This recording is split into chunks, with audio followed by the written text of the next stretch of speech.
the Robots. You talk about Save the Robots. You talk about. I lived on second between A and B, right by that weird sculpture. Wow. Yeah, the garage. That was the garage. 89. I performed there. That was a performance space. Right.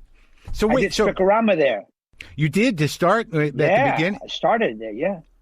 So you grew up in Jackson Heights till at what age? What do you mean until what age? I left till college, and then I left.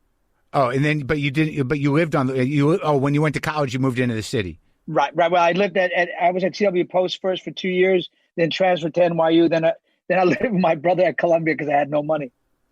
How many brothers and sisters you got? Just one? Well, I have one full brother, 2 stepsisters, 3 half brothers and sisters.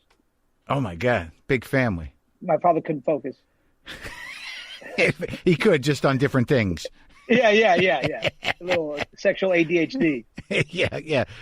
You'll work for now. So, like, when did you start? When did you start doing the performing? I mean, I'm trying to get a timeline. Mid '80s. So I was at the First Amendment Improv Company on Bond Street. You know, like everybody was performing there, but except when I got there, it was on the downhill. When the fuck was that? In the mid '80s? Yeah.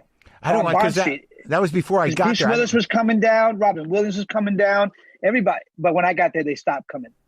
I don't remember that place at all. Maybe because I was all stand up, so I didn't know nothing about. Oh, that was the improv circuit. Yeah, and then I was at Gusto House, Avenue A.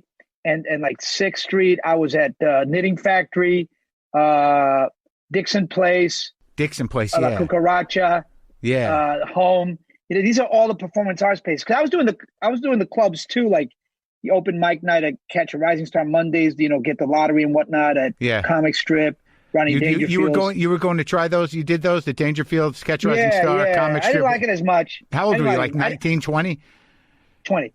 So now when you did stand up, because that's my world, I kind of knew. I don't think I ever saw you around. I'm sorry, but I need to put down your world. No, I don't care.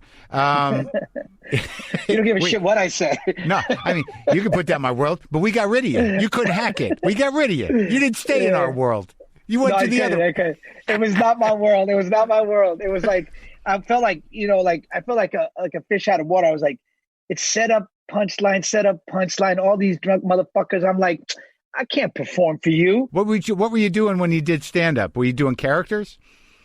Right. I was doing characters and stories, and then my girlfriend at the time, we used to do sketch comedy and improv. Obviously, we travel around everywhere and do improv with different improv groups.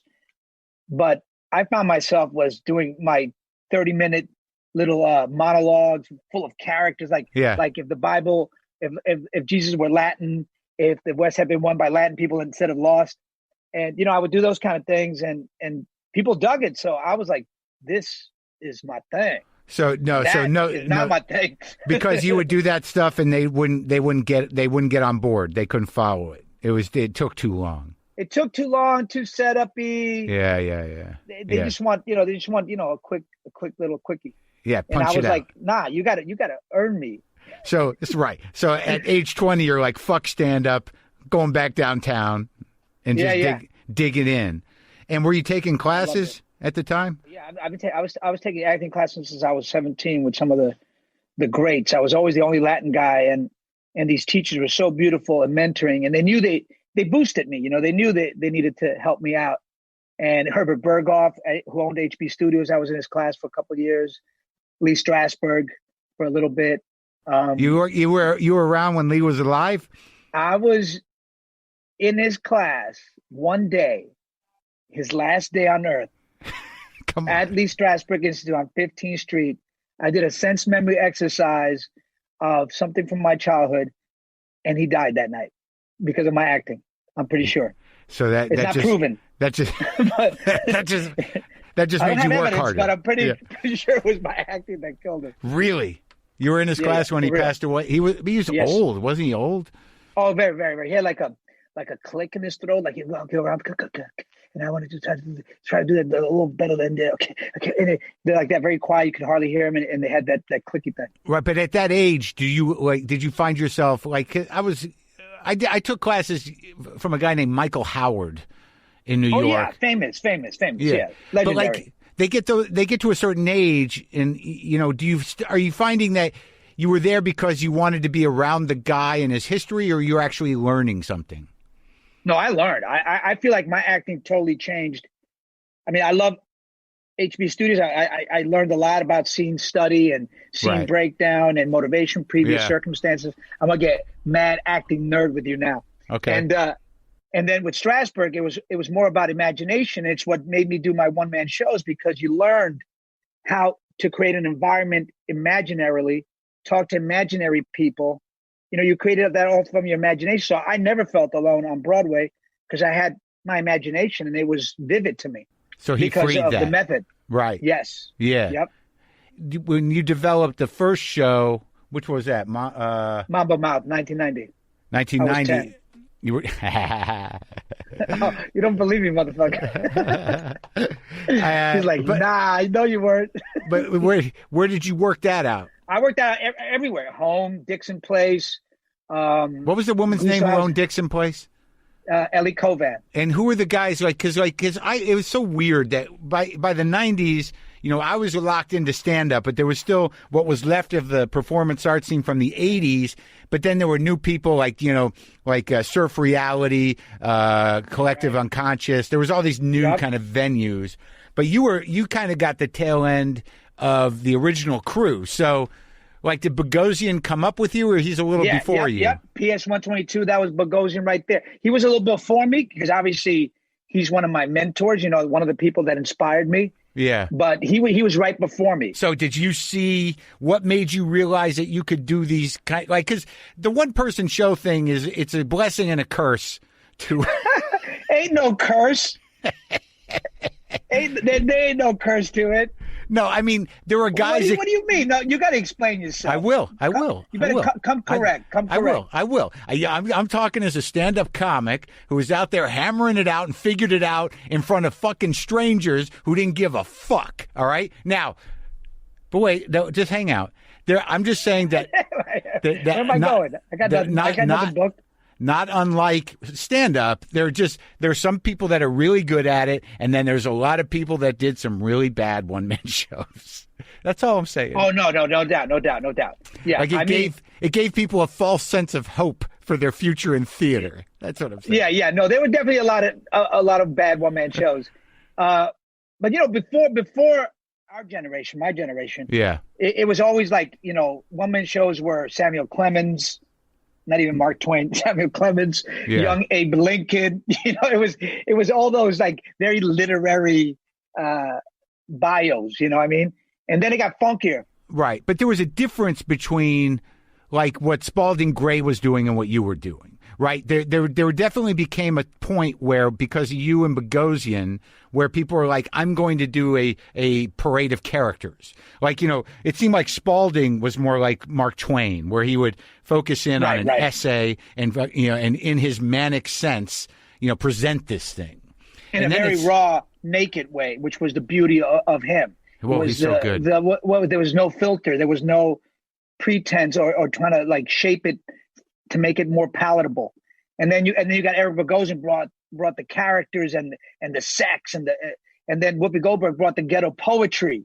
Yeah. And then Lily Tomlin brought the play. And then she was old school. That's probably the beginning of it right there, really, right, Lily? Yeah, Lily was the one that really brought it. And then I took something from everybody and created my own hybrid, which was the autobiographical play that you did yourself and I played all the characters in it. Right. And that was what I brought to it. Yeah, no, for sure. I was watching. You remember, just to go back for a second, you remember when Spalding, he would always have this huge book that he'd hardly ever look at, like stuff that he'd written, but he turned the pages, but he never fucking looked at it. So fast, because he couldn't have read it that fast. Oh, my God. But he needed that. It was his crutch. Everybody's got Oh, definitely. Something to lean on, some.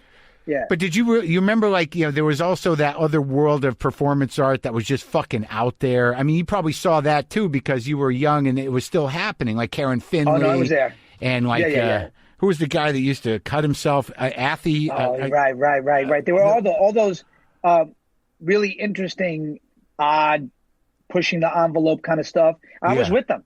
I'd be warming up with them. Yeah. They'd be naked and doing their thing and smacking themselves on the head with the concrete walls. And then I go up next and I got to do my little story. They were probably relieved by the time you got up there. They didn't know what the hell. I mean, I was the oddball. It was like when you watch the Munsters and Marilyn's the normal one. Yeah. That's what it was like.